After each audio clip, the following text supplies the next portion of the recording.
আজকে আমরা চলে এসেছি রিসেপশন পার্টিতে। যতই বৃষ্টি হোক আমাদের কেউ আটকাতেই পারবে না। সেখানে বউ দেখে গিফট দিয়ে তারপরে চলে এসেছি খাবারের জন্য।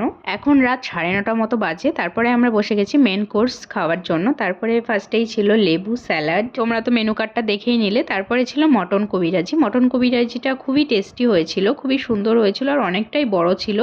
এবার পুরোটা খাওয়া তো সম্ভব না, একটা খেলে তারপরে আর কিছুই খাওয়া যাবে না, অনেক কিছু মেনুতে আছে। মটন কবিরাজিটা খেতে খেতেই পাতে পড়ে গেল রুমালি রুটি আর চিলি চিকেন। খুব সুন্দর লাগলো, এটাও খুবই টেস্টি হয়েছিল। আচ্ছা বলো, তোমাদের কোন কম্বোটা বেস্ট লাগে, রুমালি রুটি চিলি চিকেন না ফ্রাইড রাইস চিলি চিকেন? আমাকে কমেন্টে অবশ্যই জানাবে কার কোনটা ফেভারিট। রুটিটা খেতে খেতেই চলে এসেছিল সাদা ভাত, ভেজ ডাল আর চিড়ে আলু ভাজা। রুমালি রুটিটা শেষ করতে না করতেই চলে এসেছে পাতে সাদা ভাত, ভেজ ডাল আর চিড়ে আলু ভাজা দিয়ে ভাত মেখে একটু লেবু দিয়ে বেশ ভাজা দিয়ে খুব সুন্দরভাবে খেয়ে নিলাম। খুবই টেস্টি হয়েছিল, সত্যি খুবই অসাধারণ হয়েছিল রান্না বান্না। তারপরেই পাতে পড়ে গেল দই কাতলা। দই কাতলা যে ঝোলটা হয় আমি সেটা নিইনি, শুধু মাছটাই নিয়েছিলাম। মাছটা একটু খেয়েছিলাম আর আলাদা করে পুচকুর জন্য মাছ নিইনি। আমি যেহেতু একটু খাবো আর ওকে বেছে বেছে দিয়ে দিচ্ছিলাম থালায়, ও নিজেই খাচ্ছিল একা একা খেয়ে নিচ্ছিল মাছ দিয়ে। তারপরে আমরা মাছ খাওয়ার পরেই চলে এসেছিল পাতে ফ্রাইড রাইস।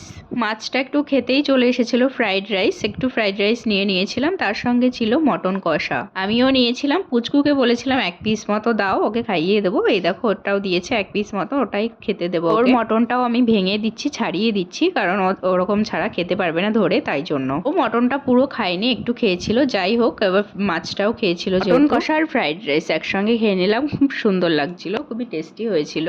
এবার দেখো পুচকু কিভাবে খাচ্ছে, একটু একটু করে মাছ বেছে দিয়েছি, ও সেইটুকু নিয়ে নিয়ে একটু একটু করে মুখে দিচ্ছিল। ও তো বেশি খাবে না।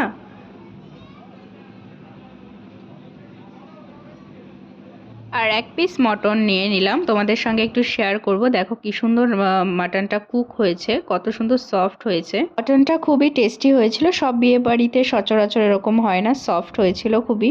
অনেক বিয়ে বাড়িতেই আছে মাটন ঠিক করে কুক হয় না। যাই হোক, তারপরে ছিল চাটনি আর পাঁপড়। চাটনি দিয়ে পাঁপড়টা খেয়ে নিলাম, খুবই সুন্দর ছিল, চাটনিটাও খুব ভালো হয়েছিল। চাটনি আর পাঁপড় খেতে খেতেই পাতে পড়ে গেল কিশোরী ভোগ।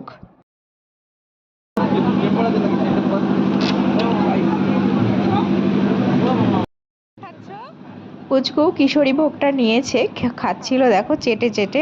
বললাম কি খাচ্ছ, বলছে মিষ্টি। ও রসগোল্লা ছাড়া কোনো মিষ্টিই খায় না, রসগোল্লাটাই ওর খুবই পছন্দ। এই দেখো ওর জন্য নিয়েছিলাম, বড় একটা রসগোল্লা দিয়েছিল, তো ওই খাচ্ছিল সেটা। তারপরে চলে এসেছিল গরম জল দিয়ে তারপরে হাতটা ধুয়ে নিলাম। তারপরে চলে এসেছিল একটা কোল্ড ড্রিঙ্কসটা নিয়েছিলাম। গরম জল দিয়ে হাত ধুয়ে কোল্ড ড্রিঙ্কস আর হজমোল্লা নিয়ে বেরিয়ে গেলাম বাড়ির উদ্দেশ্যে। এর সঙ্গে একটু প্যান্ডেলটা শেয়ার করি, খুবই বড় ছিল প্যান্ডেলটা, খাওয়া দাওয়ার জন্য কারোর কোনো অসুবিধা হয়নি। প্যান্ডেলটা অনেকটা বড় ছিল, তাই কোনো অসুবিধা হয়নি, কারণ বাইরে আরো বৃষ্টি হচ্ছে। যেখানে শুধু ছিল স্টার্টার আইটেম আর মেন কোর্স, বউ অন্যদিকে ছিল। ভালো লাগলে কমেন্টে জানিও। বাই বাই, গুড নাইট সবাইকে। সবাই ভালো থেকো, সুস্থ থেকো।